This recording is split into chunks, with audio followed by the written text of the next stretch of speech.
few minutes we start.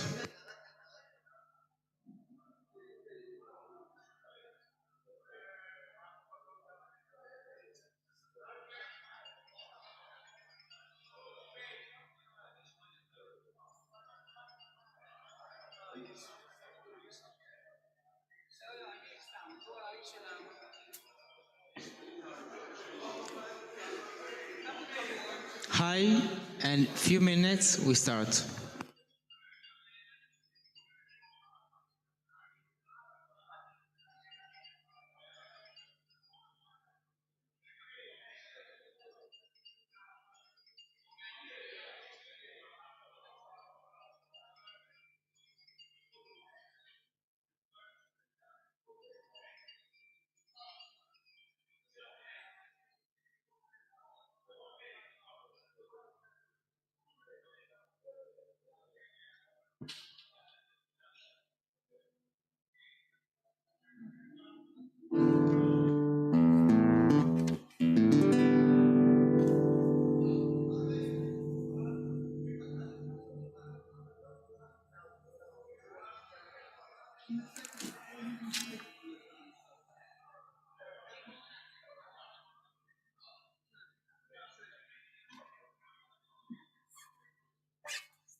So we start in Arvit, and after Arvit, the event starts.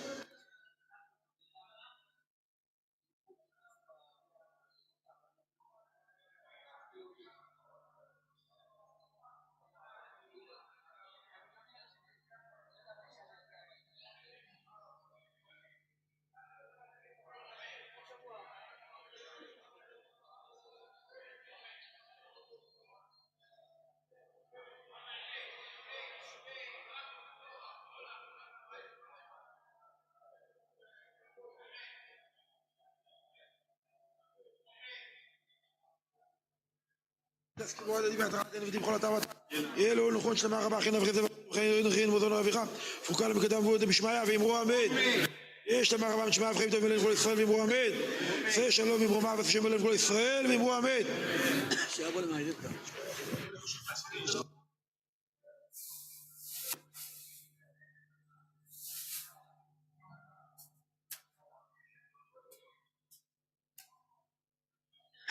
אחי אדוננו מורנו ורבינו וחמישה לבואי יש אנשים שכבר בזום, 150 איש כבר בזום.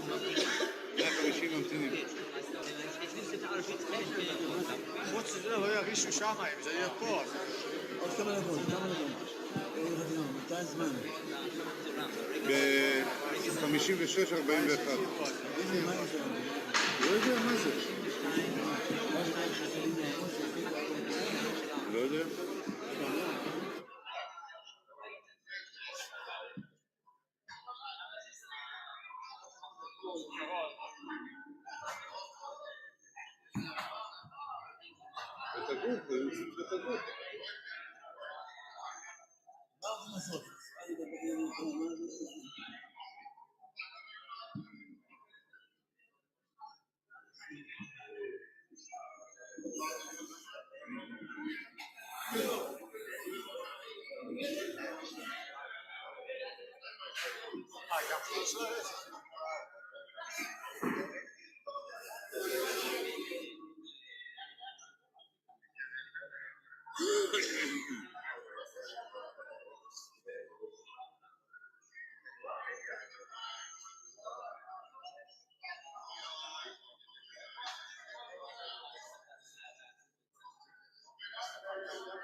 We sorry about the waiting and few minutes. The Arvit is finished, and after the Arvit we start in the event. מתחילים עכשיו לשים איזה סרטון של אבן הפינה המקורית.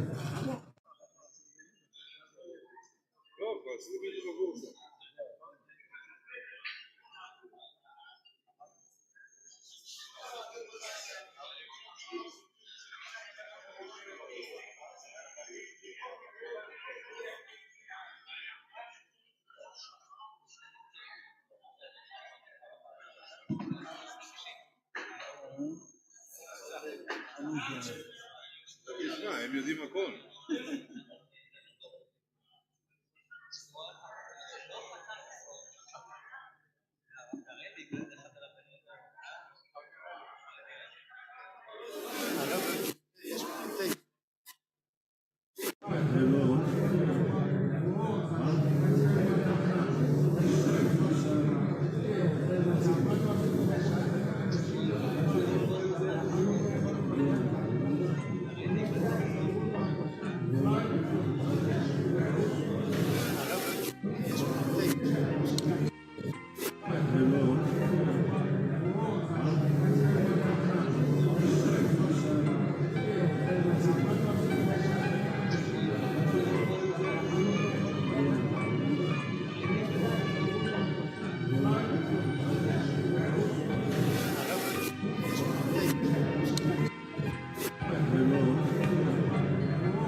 אבו ידע למלך החולו, ואילו ילכות ושמי יחור. נזכדה שמי רבו. לא, בוא נבחרו סבי הנבחרו סבי עשור קודם וכל המשיחי. חייכן המלך וחי לכל בית ישראל בעגולו ובקור ובימו אמן. יש ברבו בו אחור ומאיו. בו בשתבו בספור בישראל ובסנעשי. בספור בסלו בסלו ולכות שבריחו. ליל לא בכל מחוץ ובשירות ובחוץ ונחמוס ותמירבון בו ובאמן. יש לנו רבו בשמי יום חיימתאים מולד והכל ישראל ובאמן. איזה שולם מברינו ויעשה שלום מולד והכל ישראל ובאמן. תראו כבר הפיס. צדיקי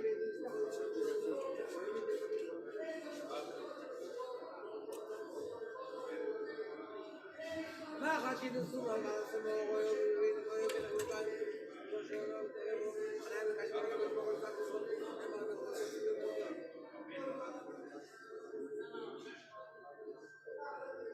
יסגד ויסגדה שמי רבו לא בדבחו סביעל לבחו סביעשו וגולים וכל משיחי חייכת ומייך וחי לכל בית ישראל בעגול ובכל יבוא אמן יש שמי רבו ואחמור ומאיו יסבור ושתבו ויספור וישראל ויסנעשי ויסדור ויסלם ויסלוש ולכות שבריחו לילה בכל מחוץ ושירוס ודשמחוס ונחמוס ודמירבון בו אמן אני סוהב על רבונו ותלמידי כל מיני כל מודוסים ורעי סופס ולכל עשר ועשר ילי לכי שלומה בוחד ובחיר ובחר זה לא יחד וכולו וכולו ישמעיו ויבוא אמן יש במורה וישמעיו וחמדי ימודי וכל ישראל ויבוא אמן איזה שלום ויבוא והשלום עודנו וכל ישראל ויבוא אמן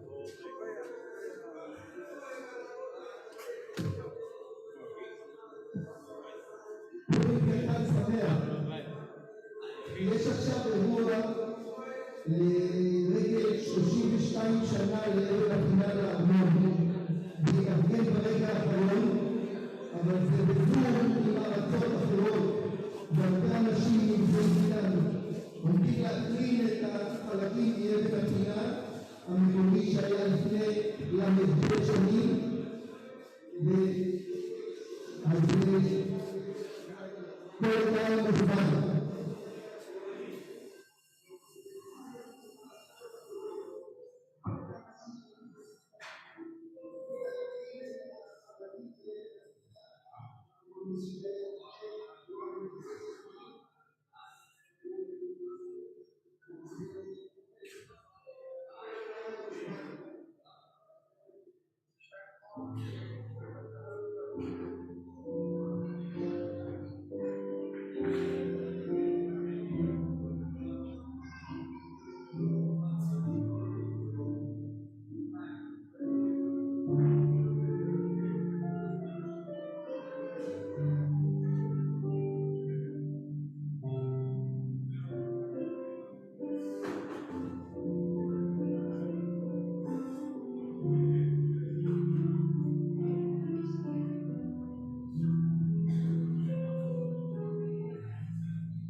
We are celebrating 32 years להנחת שנים להנחת אבן הפינה, the cornerstone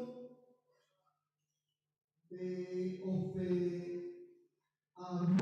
palace for the Rebbe in בכפר.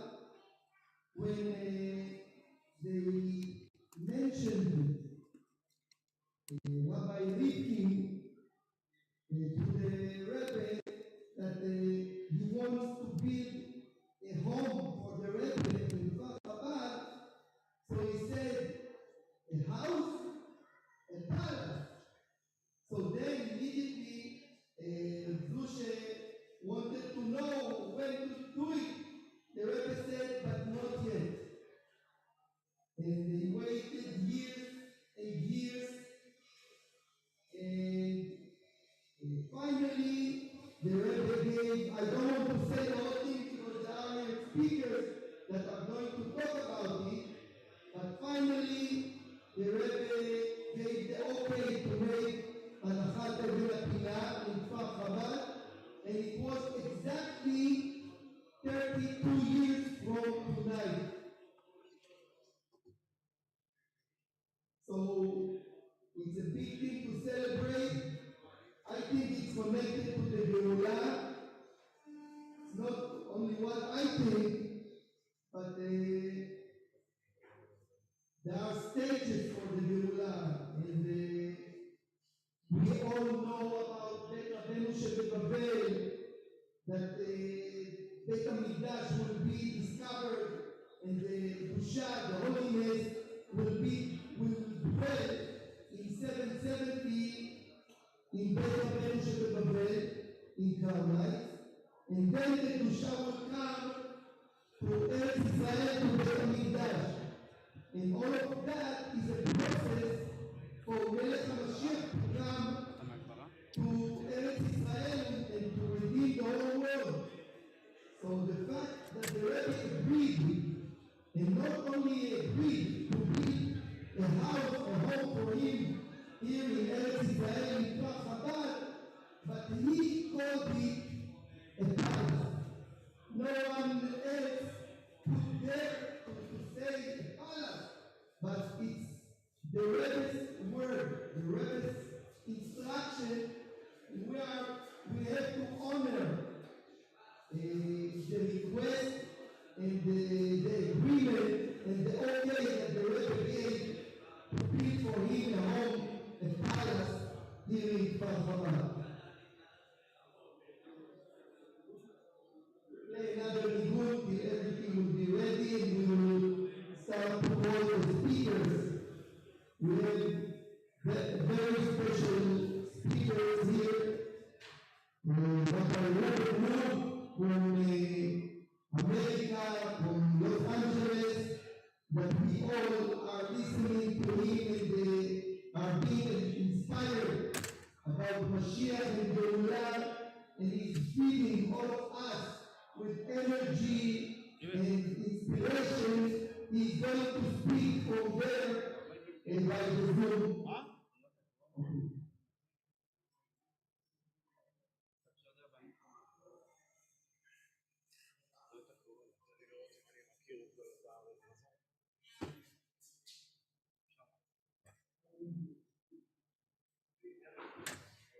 We will play a video that the Rebbe told us, and it's zero.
I'm available. Yeah, I'm sitting here.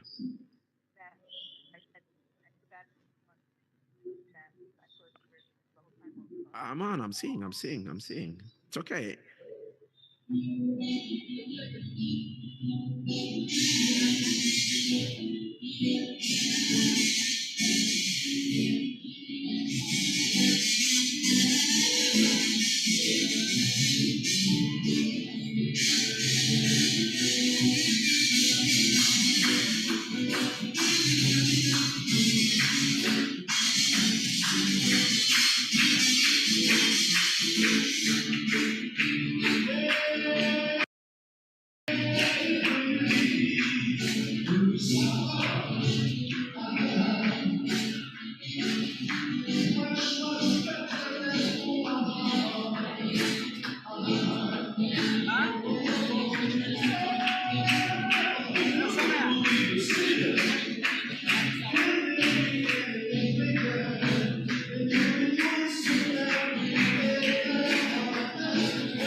Okay, so thank you, Doctor. And now, finally, after the technical measures, we have been privileged to listen to Rabbi Murno from LA. Please. L'chaim, everyone. L'chaim alo bracha. You hear me? Am I heard? Just want to make sure. L'chaim. L'chaim alo bracha. Yes, hear you. Okay, thank you. Well, this is today is a very, very, very exciting. It's very exciting to be on, and this was came to me unexpected. I traveled in a 24-hour trip from Los Angeles to New York just yesterday. Arrived at midnight and was on the plane back to Los Angeles yesterday evening and arrived here at midnight. Literally a 24-hour trip, or less than 24 hours. And when I landed, I was told by the holy women that you're getting on tomorrow morning to speak. And I was exhausted and then finished. I said, wow. When I went, the tachlis of my going was not for anything specific. I flew to the Rebbe. I flew into New York just to go to the Rebbe for a general adjustment. I said, I went to that the Rebbe should adjust me. You know, like sometimes you need to go to the chiropractor or somebody to get an adjustment.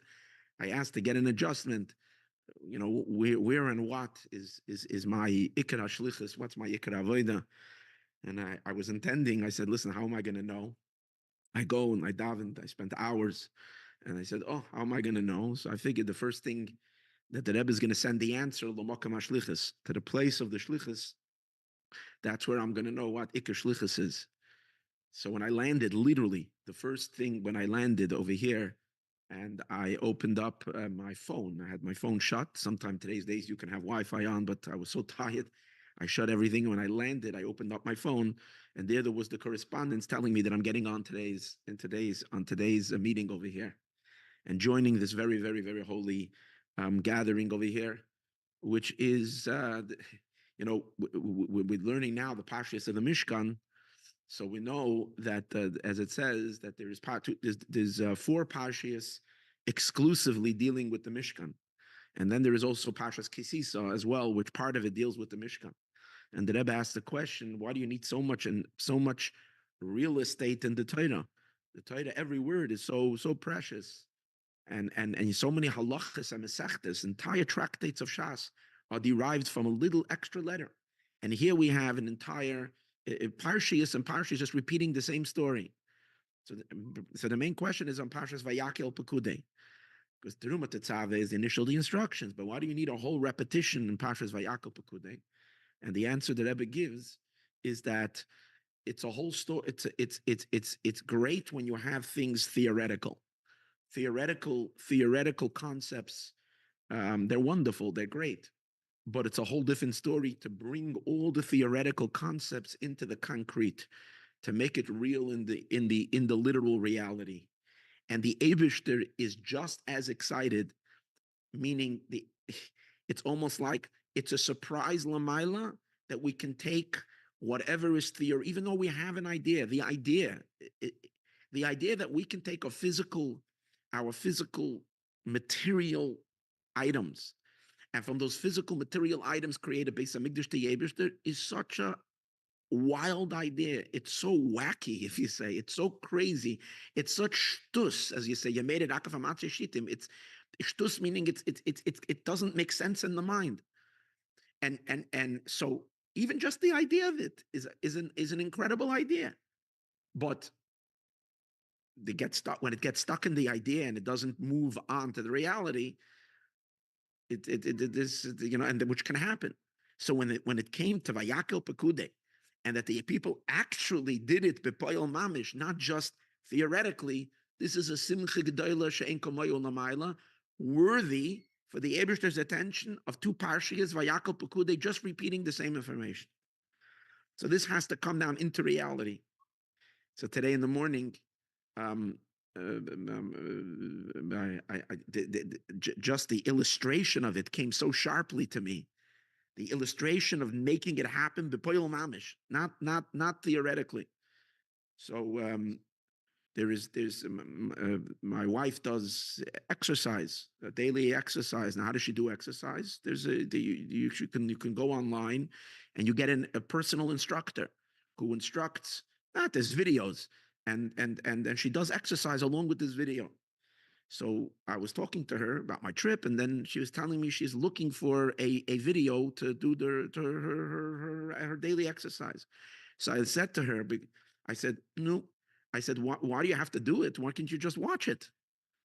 And I remember the look. She looked up at me like I literally did not sleep enough.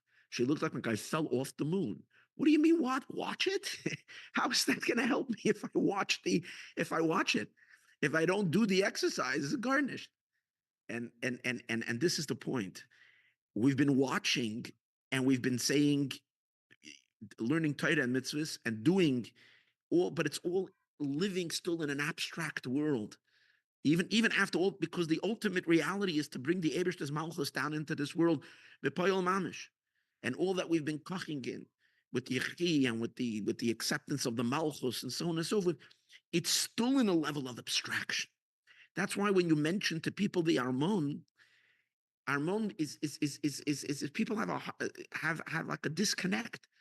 And even people that are so fervent and so excited about Mashiach and so excited about Melech HaMashiach and knowing Zahusay Shel Melech HaMashiach and connect, yet when it comes to making an Armon, there's a certain disconnect. And the reason is because this is reality. When you're actually building and putting down and building a physical palace, that means that it's real in this physical world. It's not statements, it's not in the abstract. But here's the thing. All statements and all excitements and alle gute Sachen, as long as it's an Olam HaMachshava, as long as it's in the distant world, It's not the kavana. The kavana is that it has to happen in this material physical world. If you're not going to do the physical exercise, you're not going to have any benefits from watching the instructor from today till tomorrow.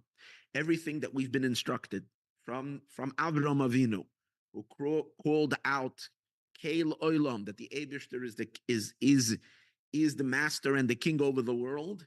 The Eibishter's malchus on the world materializes, actualizes through the malchus of Melech HaMashiach. And that means a physical king who is a king in this physical world, who needs a palace. Because as Rav Lifsh in this famous article wrote, that the concept that, again, I'm mentioning concept, which we don't want concepts. We want things have to, is that ein, as it's brought in one of the a phrase. He took it from he found it in one of the early Svarim. I forgot already where. I didn't get a chance in my haste in speaking today. The ein melech beloy armoin. There's no king without a palace. So interesting. It's 32 years later, and in a sense, today we're celebrating 32 years of the armon. And here as well, there is a certain, because 32 years already. And we're still holding by the Hanacha 7 Apina. In other words, we have a cornerstone, but we haven't moved further past laying the cornerstone, and that's where we're gathered here today. And this is what this whole renaissance, the renaissance of building the Armon and taking it further from its cornerstone.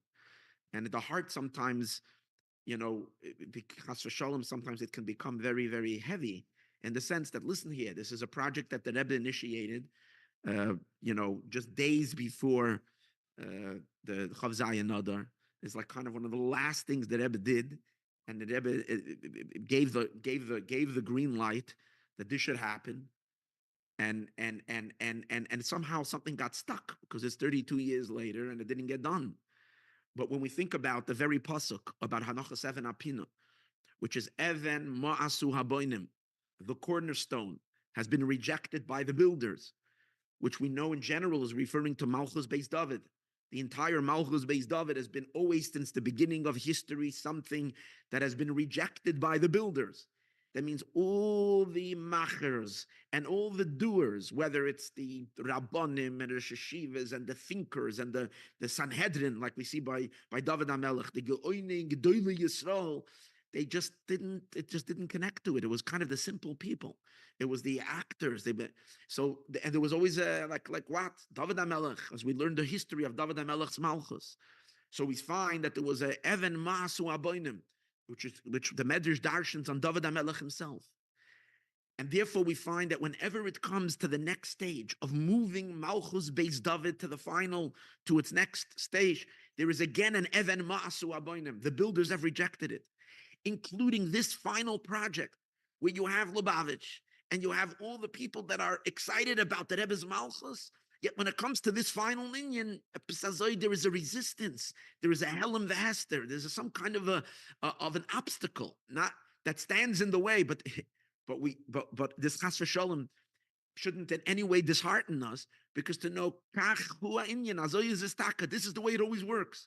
That Dafka the Inyan that's the most important is the Even Masu Aboinim. So here we can learn that the Hanochas Even Apina of the palace, of the Armon, of Melech Mi Beis David, Dafkin, this Inyan, again, it's something that people laugh at. And people think it's, oh, what are you dreaming? You're living in La La Land. You're living in some dreamland. Is that all that we need right now in the current situation when there's so much problems in the world and such difficulty and such hardship? So we should put our efforts in and just making campaigns that people should do one more mitzvah and making campaigns and to help the Yidden and help the soldiers, which are obviously all these things we need to do nonstop. But people look and say, "What? You're going to start building a palace? Are you crazy or something?" And you get the sense that Even Ma'asu Haboidim. But you know what? The Rebbe has his akshanim, and Melech Mi Beis David has his akshanim, which are going to get it done. And the way we get it done is exactly what we're doing here today. We're getting together and we're creating first awareness. Awareness needs to be created that this palace and this Inyan is a reality, and this is something that the Rebbe lent his legitimacy to, and the Rebbe gave his yet to. And even though it's really interesting because all the years the Rebbe said wait, time didn't come, and then it came finally when the Rebbe said now's the time to build. So, and even though it was just within weeks before Chav Zayin Adar. And sometimes it's like that. Also, one of the things that we have to overcome is that chassidim that marinated and soaked and in the Rebbe and in the Rebbe's Titus and for all the 40 years, like the Rebbe didn't talk about building a palace. The Rebbe spoke about Miftzayim, and the Rebbe spoke about all the Inyanim. But building a palace was never spoken. And now you're finding it's the last 2 weeks before when the Rebbe spoke to us, like right before Chav Zayin Adar, and the Rebbe didn't even speak about it publicly. But we know the Rebbe gave the Ishur and so on and so forth. So it almost feels like to put the Simas Hadagesh, to put the emphasis on something which doesn't seem to have occupied the Rebbe's kach for all these years, and suddenly this Inyan. But if you're standing by a traffic light and it's a red light, you can't go because there's a red light. But the moment the light turns green, there's a green light. Now it's time to go. Alu ahar ubanisa mesabayis is a lashon over there. Go up on the mountain and build a house. So the moment the light turned green, and when did the light turn green? When the Rebbe is getting the ishur milmaila. Until then, there wasn't an ishur from above, from Atzmus Samahus, from the Eibishter himself. It was not the time. And when the Rebbe gave us the green light, the light has been green the last 32 years to do the project. Until then, it could not have been done. But right now, it's a yes. And right now, it needs to happen. And perhaps we can say the significance of 32. Why Dafka today, 32? So first of all, 32 is Gematria Lev. And we know that the Melech is called, the Rambam refers to the Melech, and the Rebbe gave us so much sichas, where the Rambam speaks, where the Rambam is that the Rebbe explains why the Melech is the Lev, the famous sicha of Tavshem Beis Nisan, Tavshem Memches, where the Rebbe speaks about that we need to give chayos and life to the Melech. How do we give chayos to the Melech? Through the declaration and the calling out of Yechi HaMelech, of long live the King. This Inyan we've been doing, the Inyan of Yechi HaMelech, and giving life and pumping life to the Melech. But imagine, how much life do we pump to the Melech if the Melech sees that we take him so seriously that we're actually building him a palace? That it's not like that we're actually expecting, it's not detached. See what's the element of everybody knows Melech HaMashiach, everybody knows Mashiach is supposed to come, and everybody knows that the Rebbe is Melech HaMashiach. It's not concrete. So you have to give chayas to the Melech. And how do we give chayas to the Melech? By showing him that we mean business. The Rebbe is all about business. And meaning business means getting it actually done, building this armon, bepoyel mamish. For who? For the Lev Ha'am. The Melech is the heart of the people. But perhaps there's another 2 points, very, very, very important. In this Inyan that now Dafka 32 years which is such an opportune time to literally make it happen. So one of the things that happened, so when I flew into New York, I went and I spent hours and hours at the oil. And my intention is not the oil, because I don't want to meet the Rebbe at the oil. I always have a lot of, and I don't go too much, because to me, I want to meet the Rebbe in the third Beis HaMikdash. I go to 770. But I felt that I needed an internal cleansing, and I went to the oil to simply to be a hachana to be able to go to 770 to daven. So I went there and I said all of Tehillim, and again as I went, my request was that like I need guidance, like for myself personally, for like what should be my work right now. It's a personal thing. So when I finished and I went, and then I came to Mincha yesterday, and I went to daven with the Rebbe's Minyan in 770. So right before Mincha, right before they started singing and the Rebbe comes in, a Yid comes over to me. He's a shliach in France, or a yeshiva in France. He has a yeshiva in France, and or Maggid Shir. I forgot his name. And he says, Rabbi Wolf, he says, you don't know me, I know you, and I'm inspired by your videos and so on and so forth. So he said to me that, he gave me a compliment, which, compliments are always good. And he said that, in the world, he says, we're finding that there's different in the Lubavitcher world, different feeling, different, the concept of kach, just like people's faces are different. Kach ein part, Moshe ein part of the same shavas. People don't have the same face. Kach ein dein son shavas. The deos of the people, the deos, the knowledge of the people are not shavas. People have different mindsets. So he was saying, so you have in Lubavitch those that are pushing all day long just one Inyan Rebbe Melech HaMashiach and like really shoving it down people, and it bothers people. Some people can't handle it, the intensity of these Oiris Tetayu. And then he said those that, for whatever reason are disconnected from the whole Inyan and feel like we just have to, whatever, it's a new chapter in Lubavitch, Chas v'Shalom, and people have that opinion and so on and so forth. And he said, what I like about you is that you're koching in showing the world how Mashiach is here now, and how in everything in the world you can see Geula and so on. The Rebbe said we have to koch and we have to see it in worldly things right now. And he went on and he was telling me that if you really pay attention and you look at all the data, he says, if we would actually sit and gather the world data, we would see how we're living mamish in Mashiach's reality. In terms of, he said, just for example, he says, I remember when I was a child, my father once a week would come in with a bottle of Coca-Cola. And he said, well, what a simcha for all the children. A bottle of Coke was not something that everybody had available. Once a week we got Coca-Cola. It was the excitement of the entire family. He says, and salmon, whoever had salmon? Salmon was something that you went to a simcha, they served a little salmon. But he says, today's days, they said, take a look at the wealth that we have. Even the most poorest of people have fish and they have the alles. This is the ashirus. And even in terms of Muhammad, even though we know we're constantly, the news is always putting us on the dark elements of life. But if you look at the world in general, and he was going on and on to say this. And I was sitting there and listening and saying, you're right. Takazoi. But he was telling me that you point that out a lot. And I said, it's true. But as I'm sitting by davening, and I was crying there by the oil, and I was saying, it's true, Alts is good, but take a look what's happening in Eretz Yisrael. And today, another terrorist attack and another thing. So Mashiach is here and everything, but there's a certain, it's still above the tefach.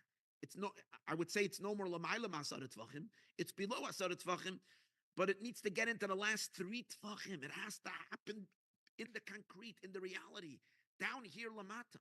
In other words, Mashiach and Geula is still in the realm of Soviv Kol Almin, meaning there is a certain sense that the Geula is already in the world on all levels, but still a little bit Soviv, a little bit above the grand finale of tangibilizing it, the Poyel Mamish, in its literal sense.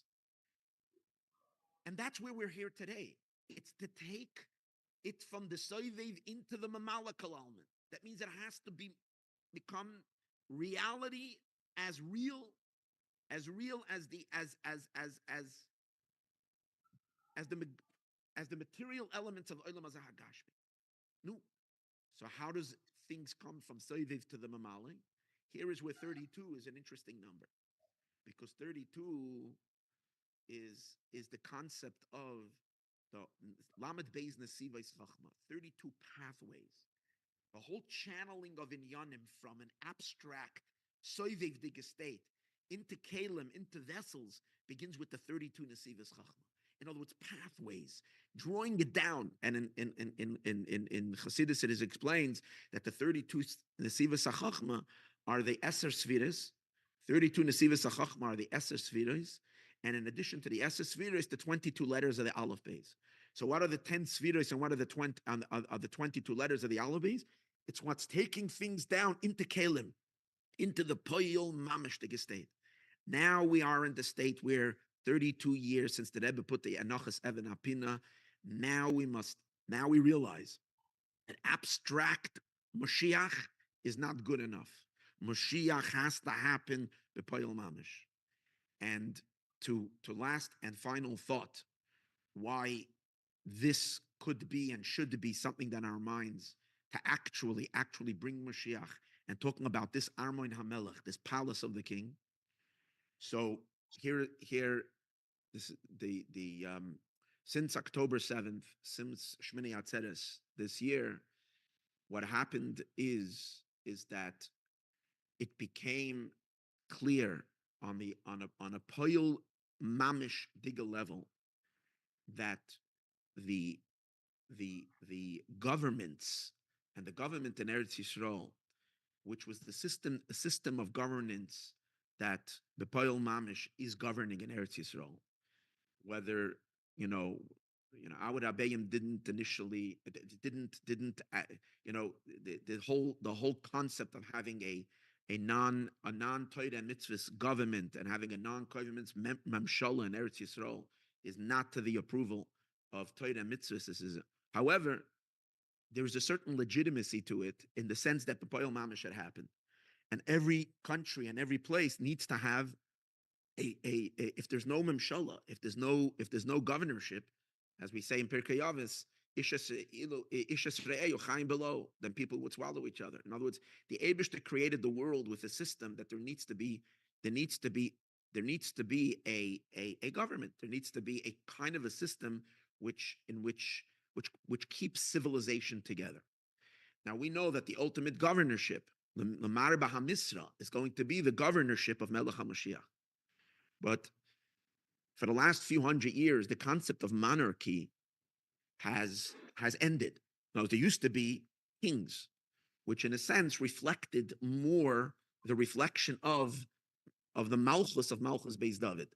Because if Mashiach would come 300 years ago, it would kind of go over easily. Yes, everybody knows there's the French king, there is this king, there is that king, so it goes over easily. And now there's a new king. Who's the king? Mashiach is the Melech. But in the last couple of hundred years, when we did away with monarchy and different forms of government were formed, which are basically democratic or various different, where the people choose their leaders, it's the new system, and that system is a system, and the system is in all different countries, and including in Eretz Yisrael, there is also a system of a government. But the basic tenet of a government is that a government is responsible for the safety. First primary hischayvos, legitimacy, which gives a government the legitimacy is it's responsible for the safety and the well-being of its citizens. That means that it must be acting on behalf of its citizens. If a government is not acting on behalf of the well-being of its citizens, at least to the best, doesn't mean that countries and kingdoms were not attacked. They were attacked, and sometimes they lost their battles. But a legitimacy of a government is to the best of their ability, they need to be working for the safety and the well-being of their citizens. When we've seen a government that completely failed to protect, and it wasn't, you can't say it's not the fault. It's the fault because the Rebbe showed us in Sichos for hours, the Rebbe was crying out his heart. And the Rebbe is telling us again and again and again that if we will act with absolute irresponsibility and chas v'shalom give, even talk about relinquishing parts of Eretz Yisrael to chas v'shalom to our enemies, it's going to bring the biggest harm. So really, in essence, from the time of Gush Katif, when we moved out from Gush Katif, from that point, really the Memshal and Eretz Yisrael, in essence, lost all of its legitimacy. But that was more, we didn't see it. It was hypothetical. In an abstract realm, meaning in Indian, it wasn't necessarily seen. But when Simchas Torah this past year, and we saw Rachmana litzlan, what happened? So it became clear that there is no more government, bichlal, that shayach, that has now legitimacy. And therefore, in that sense, where there is no legitimacy anymore to the Memshala and to the government that's in Eretz Yisrael, there is now there is a vacancy. And we know the next stage is the Malchus of Mashiach. But since we have to move from a democratic form of government back to a monarchy, monarchy means that there is one person, that everybody is submissive to this melech. To be submissive and for everybody to acknowledge and accept the king has to be someone who is muram mina'am. He has to be completely above the people. And how is it big poyel mamish in the literal sense seen that the king is above the people? The king has a palace. The king has to have a palace. So we'll conclude with this. Now is Higiya Hazman. In other words, the world itself has proven right now. The Inyonei Ha'olam has proven right now that all Malchus, every other Malchus is not a Malchus, every other Memshala is not a Memshala. The only Memshala is the Memshala of Melech HaMashiach. But in order to facilitate that, you can't go from a democratic form of leadership to a monarchy unless there is a certain setting within the world that a monarchy is ready. The Melech can use and needs an armoin, and needs a palace. And to many of us, it might feel like it's too far-fetched. How in the world are we going to make it happen? We know the story that we need to add our little finger. We need to do the inyanim the Rebbe is going to do already Malmaila. The Eibishter is going to do already Malmaila.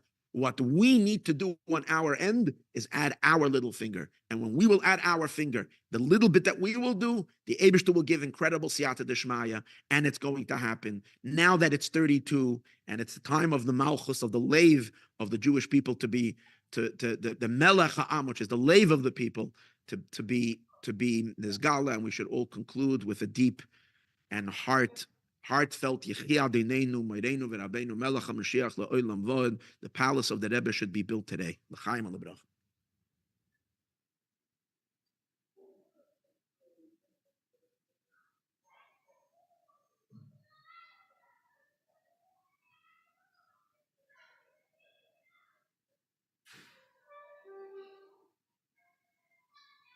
Okay, before our next speaker, Rabbi Shlomi Reinitz, that soon we will say a few words about him.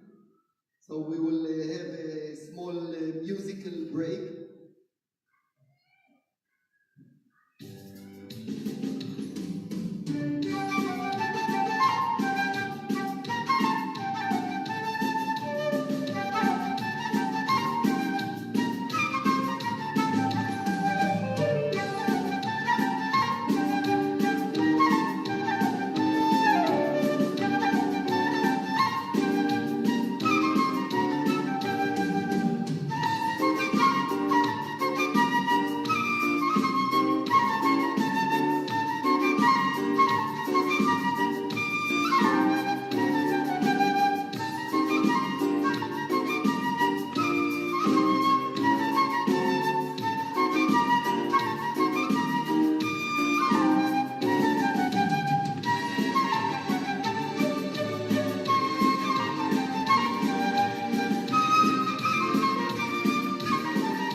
We would like to call Rabbi Shlomo Reinitz.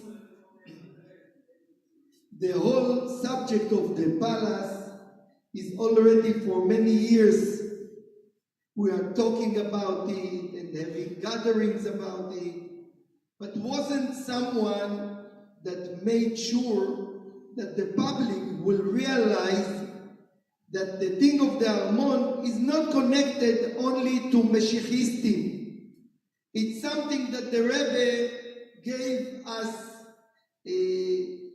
I think, not an advice.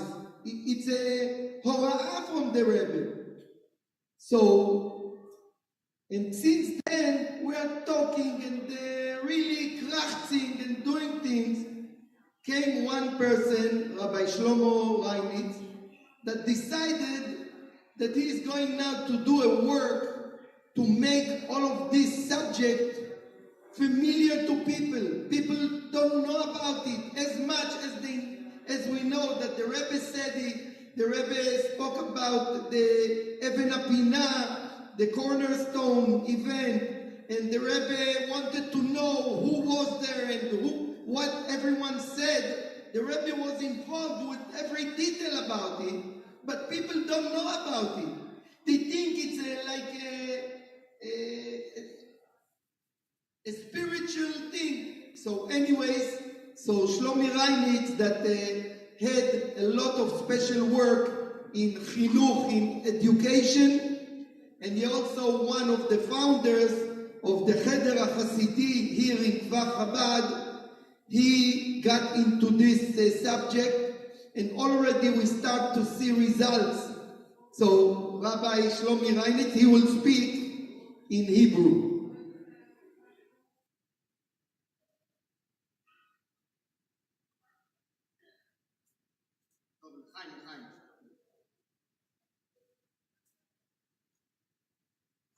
בפורים קטן, 92 שנה להנחת אבן הפינה של לארמון, ארמון לרבי. דבר ראשון נפתח בדבר מלכות. יש בליקוטי שיחות חלק ח"ו שיחה מאוד מיוחדת על פורים קטן. הרב אומר שהייחודיות של פורים קטן מכל החגים שבשנה, שאין עליו חיוב. גם בשולחן ערוך לא מופיע החיוב. טוב לב משתה תמיד, אומר הרמו, חיוב לשמוח בשמחת פורים קטן. והרב מסביר כמה השמחה של פורים קטן יותר גדולה מכל השנה כולה, כולל שמחת תורה.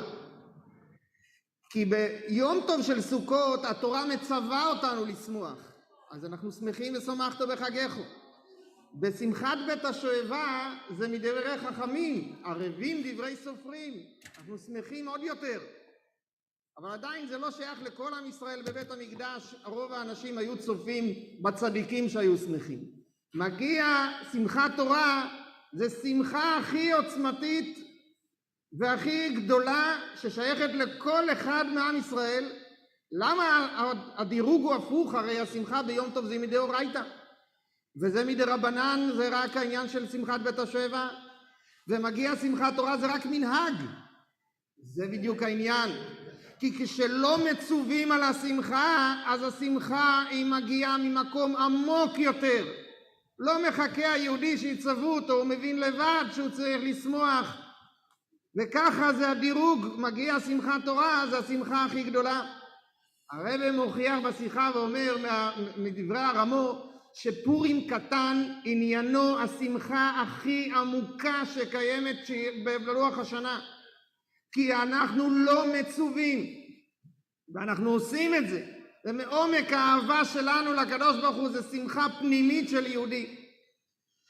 בהקשר הזה של פורים קטן עם הנחת אבן הפינה לארמון לרבי, אז מאוד כדאי לדעת את הסיפור של הארמון, שנגיד אותו בנקודות קצרות, שהוא מביע את העניין הזה שהרבה שואלים בשיחה. הרב לא ציווה עלינו כולנו עכשיו תלכו תבנו את הארמון, אבל הדרך איך שזה נפעל ואיך שהרב התבטא על זה, שיש יותר מ-20 התבטאויות מהרב על העניין הזה של הארמון, ומי שיודע את הפרטים הוא עומד נפעם כמה הרצון של הרב חזק בזה, למרות שהוא לא ציווה את החסידים לבנות את הארמון. ורואים גם כמה המניעות והעיכובים הם כל כך חזקים. אז יש כמה אנשים ברוך השם באנש, עם השנים זה הרבה אנשים שהתעסקו ומתעסקים וחיים ופועלים וחמים מעוררים על העניין הזה של הארמון, וזכיתי להצטרף לעניין הזה ולהירתם להביא תוכנית הסברה רחבה מפורטת עם מסמכים ותיעוד בצורה כזאת שהיא תיתן מענה גם את הסיפור עצמו עם כל הפרטים, גם מענה שאלות ותשובות. זה מאוד חשוב, נעבור בנקודות על סיפור הדברים בנושא הזה של הארמון, בית לרבי ארמון לרבי בכפר חב"ד. בתשכ"ב ועד כפר חב"ד מופיע בתוכניות של ועד כפר חב"ד לעשות בית לרבי. בשנת תשכ"ד רב שמואל חיפר עליו השלום מספר שהוא רצה לתת לרבי בית בכפר חב"ד ב', והרבי כתב לו על זה תשואות חן, אבל בסוף זה לא הסתדר. בסוף תשכ"ט הגיע חבר הוועד של כפר חב"ד רב ברוך גופי עליו השלום, הוא היה שר השיכון של כפר חב"ד, והוא נכנס ליחידות, הוא מספר, והוא שאל את הרב את הרעיון הזה לבנות לו בית בכפר חב"ד. הוא אומר שהרב שטף אותו 45 דקות, כל כך הרבה דברים לעשות בכפר חב"ד, זה הרעיון שאתה בא אליו. כשנבנה בית מנחם בתשל"ח על ידי האחים רבקין עליהם השלום, רב חיים ורב זושה, בתשרי נכנס ליחידות. עכשיו ששומעים את הרקע מובן למה הוא פחד לשאול. הוא שואל בשם אח שלו, אח שלי שואל אם אפשר לבנות בית לרבי בכפר חב"ד. אז הרבי אומר לו, בית? ארמון? אבל בינתיים שימתין. עובר הזמן, רב זושה אמר לבנות הוא לא יכול, אבל לפחות לעשות תוכנית. הוא ילך לאדריכל, קוראים לו בן דירז, הוא הכין תוכנית סרטוט, הוא שלח לרבי, והרבי כתב לו נתקבלו תשואות חן, אבל בינתיים שימתינו בבנייה. אחר כך הוא שלח מכתב עוד פעם, חצי שנה אחרי היחידות הראשונה, ואומר לו שימתין בבנייה, וככה עם השנים. עד כמה הרבי לא אישר לבנות בית. רואים ממקרה שקרה בתשמ"ה, שעבדו חזק על פי הוראה של הרבי לבנות את 770, נחלה לרבי הרייץ, כמה רבים, הרבי התבטא שהרבים השתוקקו שיהיה להם נחלה בארץ הקודש. רואים את זה אצל אדמו"ר אמצעי ואצל עוד רבים. והוועד התחיל לפעול בעניין הזה. התפרסמה בעיתונות הודעה שבונים לרבי בית בכפר חב"ד, בית פרטי, והמדינה נותנת 200 דונם בשביל זה. רב לייבל גרונר התקשר לוועד כפר חב"ד לעצור את כל העניין, אם זה נכון הידיעה הזאת. עד שמנחם לרר, יושב ראש הוועד, אז נסע לשר החקלאות, שזהו שינה, זה מתנה לכפר חב"ד, וזה הרבי הסכים להמשיך. רק בתשנ"ב, אשתו של רב זושה נסעה לכנס השלוחות, היא הייתה יחידות כללית, היא הגיעה קצת מוקדם יותר, בט"ז שבט, אור לט"ז, נכנסה, היה יחידות כללית, והיא עברה בסוף, והיא שאלה את הרבי, בעלי שואל אם אפשר לבנות את הארמון, והרבי ענה לה, לשאול רב בארץ הקודש. היא דיווחה את זה לרב זושה, הוא הלך לרב, והרב אמר לבנות בשמחה, הוא התקשר, ענה לה את התשובה של הרב, ביום ראשון שהיא עוברת בדולרים, היא דיווחה לרבי. אז הרבי אמר, איך שהרב אמר, ככה תעשו, בהצלחה רבה. היא קיבלה דולר של ברכה והצלחה. אחר כך רב זושה שמע את התשובה הזאת, הוא רץ לוועד, הביא תצלום אווירי של כפר חב"ד עם 3 מקומות, אחד ליד 770, אחד ליד צח, אחד פה ליד בית מנחם. והוא טס והביא את זה לרבי בידיים. זה היה ביום שישי, והרבי קיבל את התצלום, ואחר כך יצאה תשובה לעשות שהמיקום, הרבי בחר את המיקום, אצל בית הגוך. ואז בשבת הוא הכניס בקבוק, וחיים להנחת אבן הפינה. הרבי אמר לעשות את הנחת אבן הפינה ביום הדפגרה, בפורים קטן, אבל לא בפרסום כלל ארצי. אחרי זה הוא עבר בדולרים, הוא חוזר חזרה עם אשתו, והוא מקבל ברכות, וגם אשתו הרבי קורא לה, גם את עוזרת בבנייה, קיבלה ברכות לפני שהם טסים חזרה על ארץ ישראל. באותה שבת היה שם ב-770 יהודי מנווה דקלים, מגוש קטיף, שהוא עוסק בבנייה. היה לו יחס מאוד מיוחד מהרבי באותה שבת. ובדולרים הוא גם כן עובר, והוא מבקש מהרבי להשתתף בבנייה, שהרי שמעתי שהרבי בונה ארמון בכפר חב"ד, אני רוצה להשתתף. ואומר לו, מפנה אותו להנהלת כפר חב"ד שהם עוסקים בזה. באותם ימים שמואלי, שגר בכפר חב"ד, אמא שלו גר בכפר חב"ד, הוא שאל את הרבי, שמעתי שהרבי בונה בית בכפר חב"ד, אז האם זה נכון שהרבי עובר לכפר חב"ד? אז הרבי ענה לו תשובה שמקובל אצל בני אדם שיש להם בתים בכמה מקומות, וידוע אצל רבותינו נשיאנו, בפרט אצל רבותינו נשיאנו, בפרט אדמו"ר האמצעי, שהתאמצו שיהיה להם נחלה.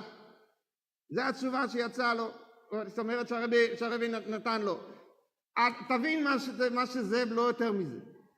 בכל אופן, היה הנחת אבן הפינה, אחר כך רב זושי קיבל טלפון לפנות בוקר, וגרונר שאל אותו מה היה בדיוק, הוא הבין שהרבי על הקו, והיה חסיד שהגיע מירושלים, והרבי שמח לשמוע, היה לרבי נחת מזה שאותו חסיד הגיע.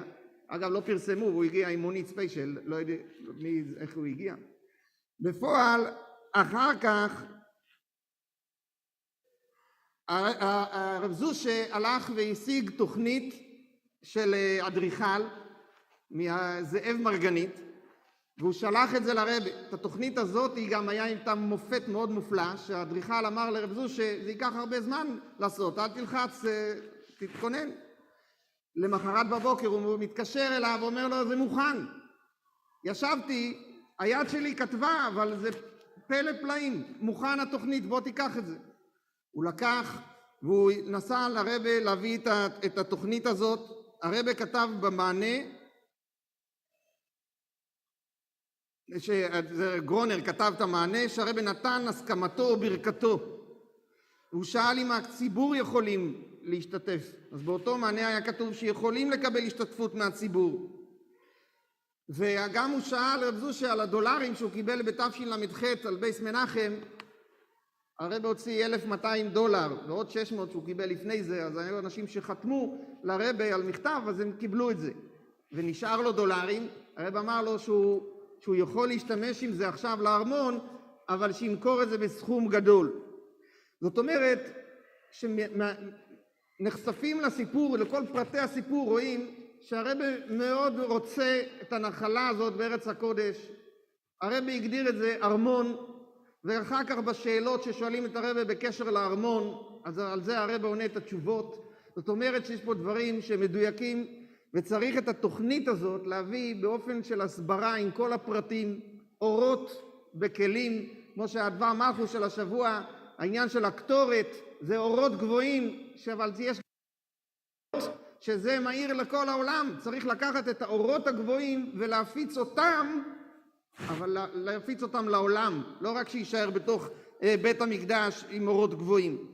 והנקודה היא בסופו של דבר להביא אחדות בעניין הזה בין החסידים, שהעניין של ארמון לרבי, נחלה לרבי, כמו שהרב אשכנזי הזכיר במעמד הנחת אבן הפינה, על העניין הזה שנחלה לרבי, באותם ימים רצו לתת מארץ ישראל חלקים לאויבי ישראל, והעניין הזה של לתת נחלה לרבי זה ודאי שזה דבר שעוזר ומסייע גם בעניין הזה, ובכלל העניין של הגאולה השלמה זה היה פרשת תרומה, ועשו לי מקדש ושוכנתי בתוכם, הרב אשכנזי קישר את זה עם זה. לפרויקט הזה של ההפצה, קמפיין שלם של הפצה של תוכנית הסברה מפורטת ומתועדת ובאורות הכלים של העולם הזה, אז צריך את העזרה שלכם, כל אחד ואחד שיכול לסייע. עצם ההחלטה להוסיף בדבר הטוב, הרבי אומר, זה כבר מביא ומזרז ומקרב ופועל את הגאולה האמיתית והשלמה שתהיה תכף ומיד ממש. לחיים לחיים, שנזכה מלך ביופיו תחזינה עינינו תכף ומיד ממש. יחי אדוננו מורנו ורבינו מלך המשיח לעולם ועד.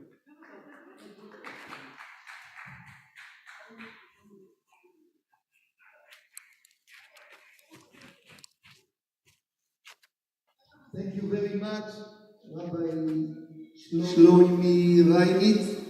I'm sure that we will have this video edited and will be a translation, and it will be very interesting. Now I would like to call back to the stage Rabbi Bulton, Rabbi Tuvia Bulton, to say a few few words, please.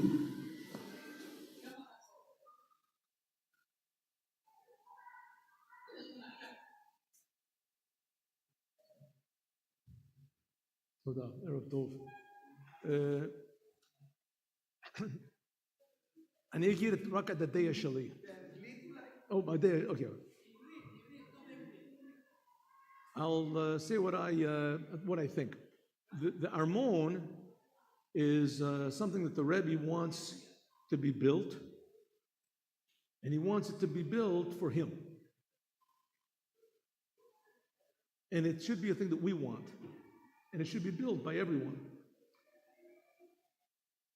And in general, the thing of Mashiach is that it has to come from the inside. In general, that's the whole idea of Chassidut.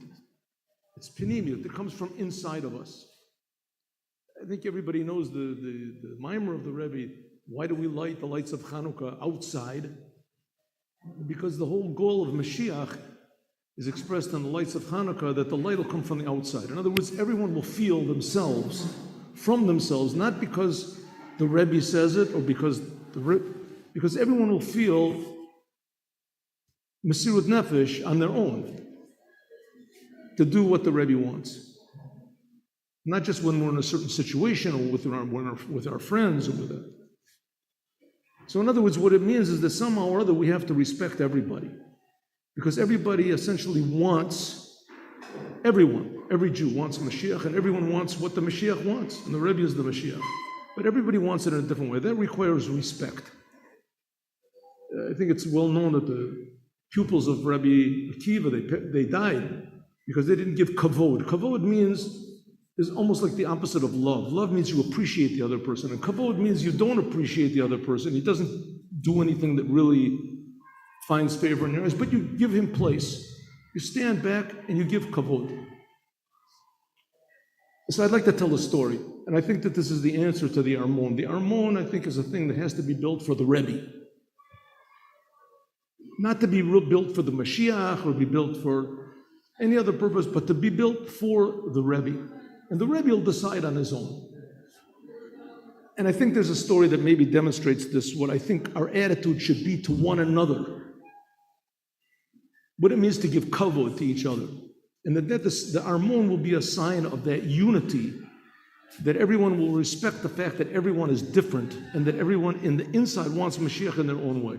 This story was told to me by Reb Meir Abasera, of blessed memory. I was a bit friendly with him. He was a very unique person, Meir Abasera, and he was very loved by the Rebbe. He was the one that used to whistle in the Farbrengens. And he told me a story that once there was a couple that came to the Baal Shem Tov and said that their son had left Yiddishkeit.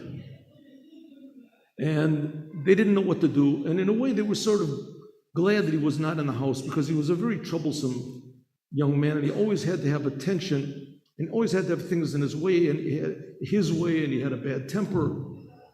And they were sort of glad that he wasn't around, but on the other hand, it was their son, and they knew that they wanted him to return. They didn't know what to do. They asked the Baal Shem Tov, and the Baal Shem Tov said, you have to love him. Only think positive things, only say positive about him, only feel positive. You have to love your son, and that love will bring him back. So of course it was very difficult for them to do that. In order to love someone, you have to find something valuable in that person to love. So they thought, well, he's our son, he's a Jew, he's the son of God, every Jew is the son of God. So it went against their grain, but that's what they did. They woke up early every morning and they said the whole book of Tehillim, and thinking only positive things and only saying positive things, and any negative memories they had of their son, they pushed out of their mind like it was somebody else. The real son was the one, and they loved him, And it happened about 3 months after they began this, with absolutely no results, that one night, suddenly there was a tremendously powerful wind outside, and the wind knocked down trees. It was awesome and frightening. And they closed the doors of their house, barricaded them, and thought that maybe the wind would blow their house down. And suddenly they heard a big thud against the door, the front door. They thought that maybe the wind had blown a tree onto their house, maybe an animal. And then they heard a slight knocking on the door. And they thought, what could it possibly be? It sounded like maybe a human being. They opened it up, And there came in their son, freezing, covered with snow. And they thawed him out. And he told them what happened. He said that he was in the monastery and that suddenly, about 3 months ago, he had thoughts that he was making a big mistake. And he told the other priests, and they put him up in a tower. And they said, until you repent, we're not going to let you out. And he thought that's what he'll die there. He'll just die. They give him bread and water every day. Suddenly, he said, last night there was this tremendous wind that blew through the window, pushed him out the door, lifted him up, and brought him right to the house. Their love did a miracle and brought the boy back. Story of the Baal Shem Tov. We're not the Baal Shem Tov, but we have the power of the Baal Shem Tov, we have the power of the Rebbe. It was to love every person in Chabad. I get around a little bit, and I hear that there's people that speak negatively about those who don't think exactly like them, don't feel like them. And they have a little kvetch in their eye, and this guy, and that person, and that person. It could be that that's what's wrecking the building of the Armon. Because the whole Armon is supposed to be, I think, an expression of the love and unity. And each brick is in a different place. No brick is the same, just like every Jew is not the same. So to respect everyone, and not just to respect, but even to think love about those people that everyone says, him, this guy, this rabbi, this. Let that not be the nemesis of Chabad. To build the Armon means to build love and appreciation for every single Jew. And that's what the Rebbe wants.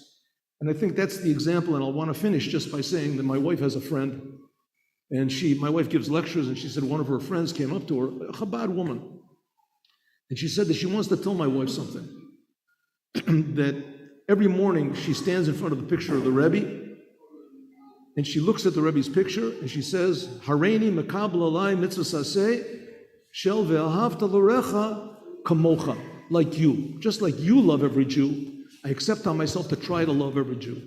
And we see that the Rebbe loved even the Jews that were against him, even the Jews that didn't want anything to do with all of the plans of the Rebbe. But the Rebbe found something good about every Jew. Ahavta l'orecha kamocha, that we should love every Jew like the Rebbe loves every Jew. And I think that that's what will succeed in transforming the whole situation to building the Armon. Because the building of the Armon is not in the hands of people that are adamant about Mashiach. There are people that are more into building, into, how do say, kelim de tikkun. May it be Hashem's will that everyone in the world will see and accept in Penimius the Melech, Hashem, and the Malchus of the Rebbe, and that the whole world should be together with the Rebbe around the Armon and Bias Mashiach Tzidkeinu now. Thank you very much.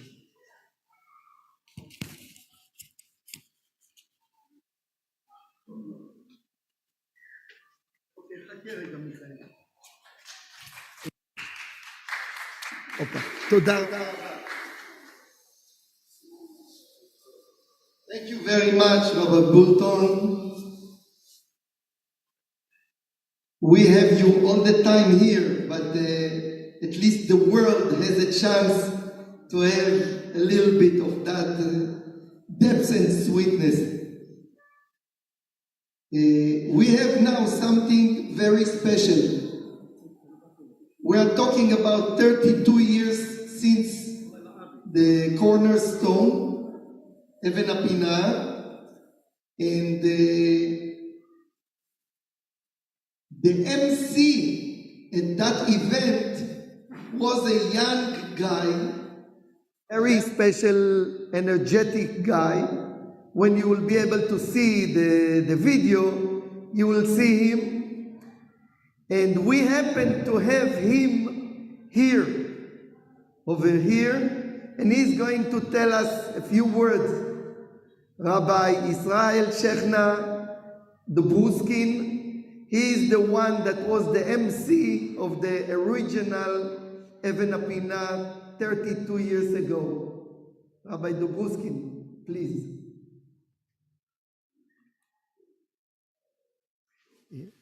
רק רגע. אוקיי, אני שם לך.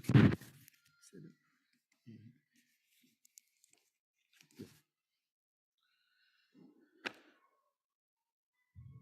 Thank you very much. ברשותכם, מרנן ורבנן ורבותיי, קהל קדוש, יש לי את העונג ואת הזכות להיזכר בימים הטובים והחמים, באותם ימים שעליהם אומרים חז"ל, זכרו שנות דור ודור. פה הזכירים בדבר מלכוס, מה שקשור עם הפרשיות שלנו, תרומו את עצה וכתיסו ויקל פקודי, הקמת המשכן, משכן נקרא מקדש ומקדש יקרא משכן, ויש בתורתו של הרבי על הפסוק שכל כך חוזר על עצמו והמסר לדורות בחסידס, שניסה אלוהי הקדוש ברוך הוא, ניסה ויסבורך לעשות לו דירו בסחטוינים. התאווה של הקדוש ברוך הוא להתגלות בתחתון שאין תחתון למטה ממנו, כמו שאדם מתגלה בדירתו בה הוא חי.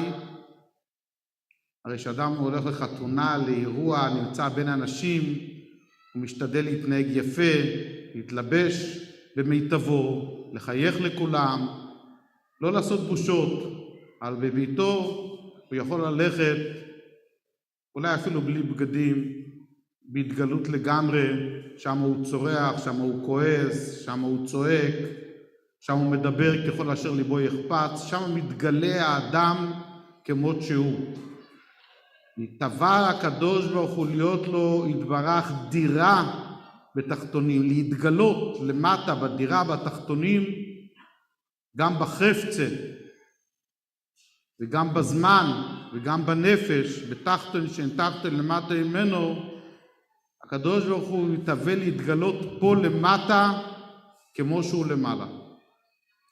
הדברים ברורים וידועים, והרבי על הפסוק בפרשת דאזלינן מיני בתרומה, ועשו לי מקדש ושוכנתי בסויחום, נשמע מיימר קצר של הרבי, שהרבי שואל, הרי חז"ל אומרים כל מקום שנאמר לי